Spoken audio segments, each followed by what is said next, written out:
there's definitely a distinction that could be made between individualism and individuality. A lot of times, I think people assume that their individuality is being threatened, so they end up adopting individualism. They end up adopting an individualistic perspective or argument. I think that if we were able to separate individuality from individualism, then we could understand how individuality is a fact. It's something that can't be diminished. It could be moved, it could be hidden, it could be covered up, it could definitely be disguised. But your individuality is more related to your freedom. But in understanding your individuality, you have to understand that you're not the only instance of individuality, and that even your own individuality occurs perpetually.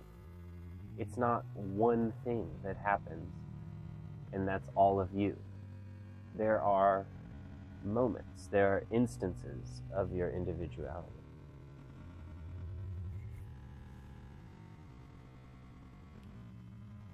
Your individuality has examples of itself. This means that other individualities, other people's individualities, the individuality of other things and other moments don't contradict or diminish your own individuality. Rather, they serve as components of that individuality. Let's say you collect rocks and you find a kind of rock that you don't have in your collection. That rock is made of some kind of component that, it's not unique to this one rock that you found, but in the context of your collection, it's especially unique. This means that it has a kind of individuality that is able to become integrated into your own individuality. In this way, you have a kind of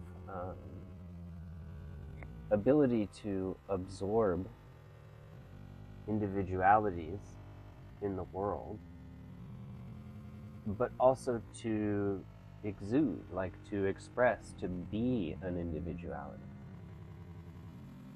You're no different than that rock. You serve a function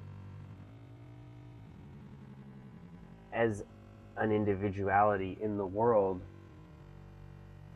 for other individuals to find uniquely. You serve as an instance of that. Someone else could see you being an individual. And that's actually what being an individual is creating the possibility to be encountered by others. So let's distinguish this again from individualism, because individualism is totally different. Individualism is this idea that your expression, your ability to do whatever it is that you do, or whatever it is that you want to do, is important, is inherently valuable. That your individuality must hold a kind of inherent status for yourself. And maybe what you understand, maybe from individualism you could draw the conclusion still that other individuals exist, but the assumption is that they either are or should be also practicing individualism. That there's something ideal about everyone expressing themselves the way that they want to. And it's not that part of individualism that's actually the problem. The part of individualism that's the problem is that in order to assume that the world is a multiplicity of these individuals trying to do their own thing, trying to express themselves individually, and that individuality for each one is valuable. That's individualism. This assumes that the world is just this composition of a bunch of parts, which is true, but it's not the whole truth. Because just like we talked about with our individuality is in a context. It occurs in instances. It's not an essence that we have inside of us. It's an accumulation of examples. It's things that we do. It's manifestations of our individuality. This means that you are not just doing this separately from others. That rock that you found that's unique to your collection, it didn't get put there by chance or by some divine force. It got put there by historical material forces. Time put that rock there, and over time you're playing the role of moving it somewhere else. In the past, some other force that wasn't you played that same role. And that's the way that, we are all historical forces. Individualism ignores this. It assumes that we're all individual forces. But what I'm saying is that our individuality is actually an historical force. When a seed on a plant gets attached to the fur on an animal,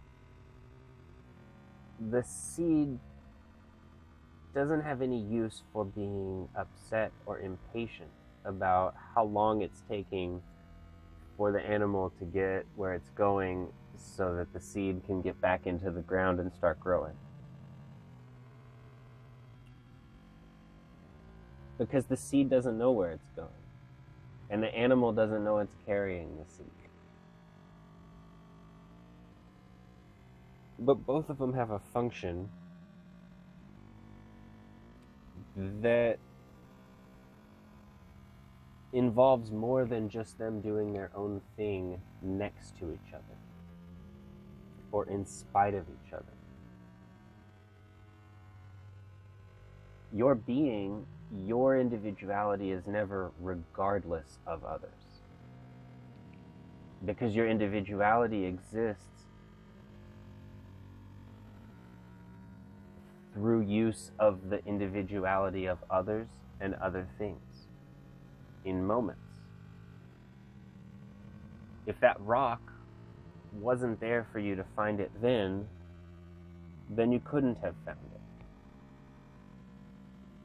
This means that in order for instances of possibility to occur, there actually has to be a time component. And individualism ignores this time component. It assumes that time is autobiographical, is a personal experience. If you have a personal experience of time, but time is not personal, because time is worldly, and you're not the whole world. Your individuality exists inside of that world. There are instances of you there. And that's how you're historical.